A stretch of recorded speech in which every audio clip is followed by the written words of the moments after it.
സ്വന്തമായി bank account ഇല്ലാത്തവർക്കും Google പേ അടക്കമുള്ള UPI ആപ്പുകൾ വഴി പണമിടപാട് നടത്താൻ അവസരം ഒരുങ്ങുന്നു.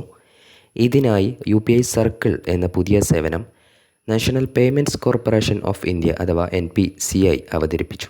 ഒരാൾക്ക് അയാളുടെ അക്കൗണ്ടിലെ നിശ്ചിത തുക മറ്റൊരാൾക്ക് യു.പി.ഐ വഴി ഉപയോഗിക്കാൻ സൗകര്യമൊരുക്കുന്ന സംവിധാനമാണിത്. എത്ര തുക വരെ മറ്റൊരാൾക്ക് ഉപയോഗിക്കാമെന്നും നമുക്ക് നിശ്ചയിക്കാം.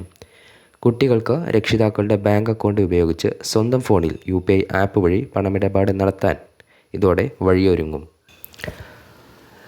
ഉദാഹരണത്തിന്, സ്വന്തമായി ബാങ്ക് അക്കൗണ്ട് ഇല്ലാത്ത മകനെ അച്ഛന് തൻ്റെ യു.പി.ഐ സർക്കിളിൽ ബന്ധിപ്പിക്കാം. അച്ഛൻ്റെ ബാങ്ക് അക്കൗണ്ട് ആണെങ്കിലും സ്വന്തം ഫോണിൽ നിന്ന് മകന് പണമിടപാട് നടത്താം. ഫുൾ ഡെലിഗേഷൻ, പാർഷ്യൽ ഡെലിഗേഷൻ എന്നിങ്ങനെ രണ്ട് രീതികളുണ്ടാകും. പാർഷ്യൽ എങ്കിൽ മകൻ നടത്തുന്ന ഓരോ പണമിടപാടും നോക്കി അച്ഛൻ അംഗീകാരം നൽകണം. ഉദാഹരണത്തിന്, ഇപ്പോൾ മകൻ കടയിൽ പോയി യു.പി.ഐ വഴി 500 രൂപ നൽകാൻ ശ്രമിച്ചാൽ അച്ഛന് സ്വന്തം ഫോണിൽ പേയ്മെൻറ്റ് റിക്വസ്റ്റ് ലഭിക്കും. അദ്ദേഹം പിൻ ടൈപ്പ് ചെയ്താൽ മാത്രമേ ഇടപാട് നടക്കൂ. ഇനി ഫുൾ ഡെലിഗേഷൻ എങ്കിൽ ഓരോ തവണയും അംഗീകാരം നൽകേണ്ടതില്ല. പകരം ഒരു മാസം പരമാവധി ചെലവഴിക്കാവുന്ന തുക മുൻകൂട്ടി നിശ്ചയിക്കാം. നടത്തുന്ന ഇടപാടുകളുടെ വിവരം അച്ഛന് ലഭിക്കും. തുടക്കത്തിൽ പ്രതിമാസം 15,000 രൂപ വരെ ലിമിറ്റ് വയ്ക്കാം. ഒരു ഇടപാടിൽ പരമാവധി 5,000 രൂപയും.